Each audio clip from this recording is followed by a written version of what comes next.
Now, one is supposed to start these videos saying that one is not a financial advisor and is not giving financial advice, but rather describing what one personally does and that you should seek counsel of a professional CPA or financial advisor.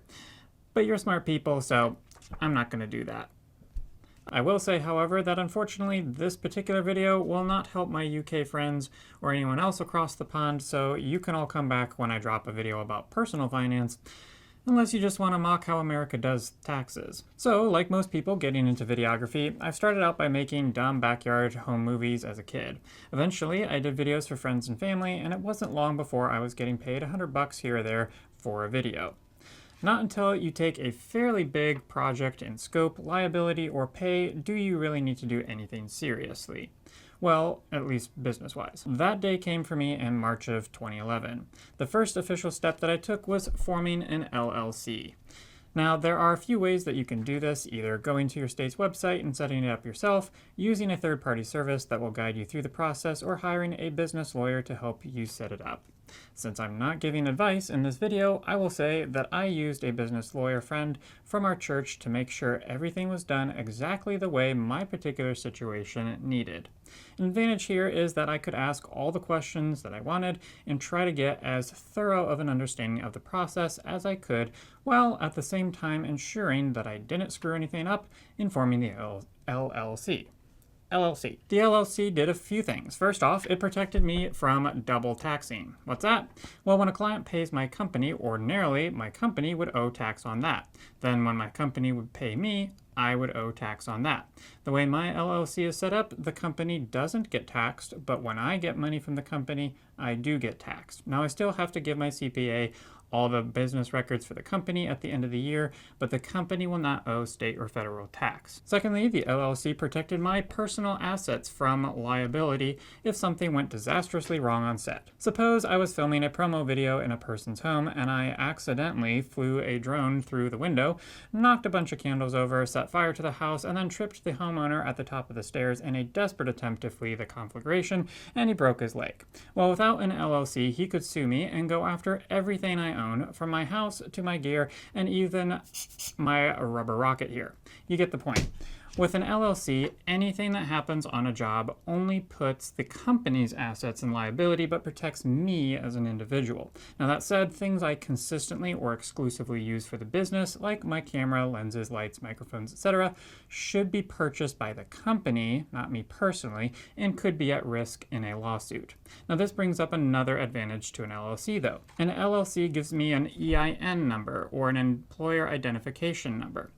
An EIN allows me to file proper tax forms for clients like a W-9 and gives me the opportunity to open a business bank account. This I did promptly so that clients could now write checks to my official business rather than to me personally. And this makes the transaction more professional, as well as allows money to be set aside for my business, as well as paying myself. Now, within the laws of the state where my LLC is registered, and perhaps all states, I don't really know, but since this isn't an official tax advice, I don't have to be 100% certain, I am not allowed to pay myself the full amount a client pays for a job. A minimum of 10% of every job after expenses has to stay with the company. I can increase that number if I want, but basically this is a great way for my business to do things like pay for subscriptions to business and creative software that I use, pay for business lunches I go on, buy gear when I need an upgrade, etc.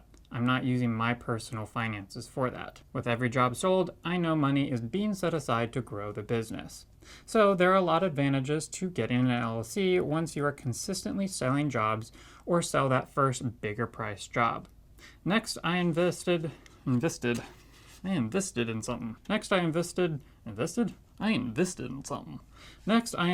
in some business insurance. I had to do this because I was hired by a county sheriff's office to do video work for them and was required to be insured if I was going to come on as one of their vendors. It was simply a matter of finding out what specifically they needed in terms of my insurance, telling my insurance agent, and then they had it set up for me by the end of the day. I received $1 million, not $1 million, but I received $1 million of commercial general liability coverage, and that cost me about $561 a year. Again, I didn't get that right away, but once my client requested it, I invested in it. My personal advice is, wait a minute, there is no advice on this video. My personal experience was once I was selling jobs over $3,000 to $5,000, it made sense to insure the company. Taxes. Now this has been a learning experience. I set aside 1/3 of all the money that my business pays me for my taxes. That's right, if a client pays me $3,000 for a video job, the company will get at least 10% or $300. I get the $2,700 as my paycheck, but then set aside 1/3 of that, or $900 for taxes, which leaves me with $1,800 in my personal pocket from that $3,000 job. It's a little discouraging, but there it is. Now, I used to just save all of this in one growing money market account to pay my taxes at the end of the year. I figured, why not let me make some interest off this while it sits here waiting to go to the government? Nice thought, but apparently the government freaks out if you're not paying them regularly, and I got fined for not making estimated quarterly taxes. Even though I set aside the right amount of money at the end of the year, I still got fined because they hadn't seen anything from me all year, and that's a no-no. So now every quarter before the 15th of April, July, October, and January, I pay the feds through the IRS a percentage of the taxes I've set aside, and I pay the state the rest. My CPA helped me with the exact ratio, and I'll let your CPA do the same since I'm not giving advice in this video. Now apparently my numbers were slightly off one year, and I still owed one of those entities a little over $1,000. This incurred another fine. Apparently, if you owe more than $1,000 to the government at the end of tax season, they charge you more. So I will now be sharing with my CPA all of my income and my quarterly estimated tax payments before April to make sure that I don't get fined even more. Because my business is registered with the IRS and I as an individual am registered with the IRS, I have 2 accounts on their website. When paying fines, it is important to pay by the deadline they give and with the proper account on file that is being fined. I didn't check this carefully and got fined yet again for trying to process a payment logged in to the wrong account. Now, one thing you can do with taxes is file for a bunch of exemptions. Work with your CPA on this, but if you rent out space as an office, you can deduct that from your taxes. In my case, since I work from home, I can measure the square footage of the room I work in and deduct that from my taxes.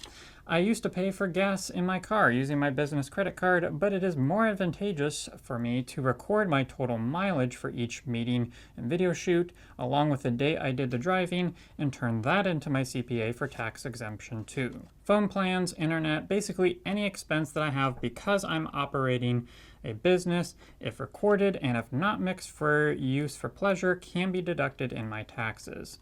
Worth a conversation with your CPA to figure out your specific opportunities. Speaking of company credit card, after a couple of years of operating my business and using the company checking account, I was able to apply for a commercial credit card through my bank. Rather than using my personal credit card and having the business then reimburse me, the money usage is much more professional with a separate business card. By using the credit card to make purchases only up to the amount of the money that I have in the checking account, I am also able to get, in a sense, free cashback rewards through my credit card. In other words, if I have $5,000 in my business checking account, I will not spend more than that on the credit card. I get the points every time I use the credit card, which can be redeemed for cash back. By never owing interest or making payments toward a debt on the credit card, I get free money by having it. This also makes accounting and cash flow a lot easier. I will also say that as of right now, I am not on payroll. I get paid every job, so it's inconsistent income. It balances throughout the year, but there is no regular paycheck for me. My CPA walked me through how much the company would have to make consistently year over year for this to make sense, that is going on payroll. Why is that? Well, by going on payroll, my tax situation would change and I would owe a new tax. Go figure. Yep, there's a such thing as payroll tax.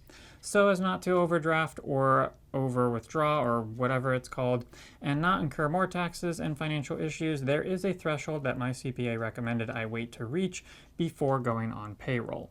There are pros and cons to being on payroll, but that will be my next step in this journey, probably complete with a fresh fine. Well, that's what I would recommend.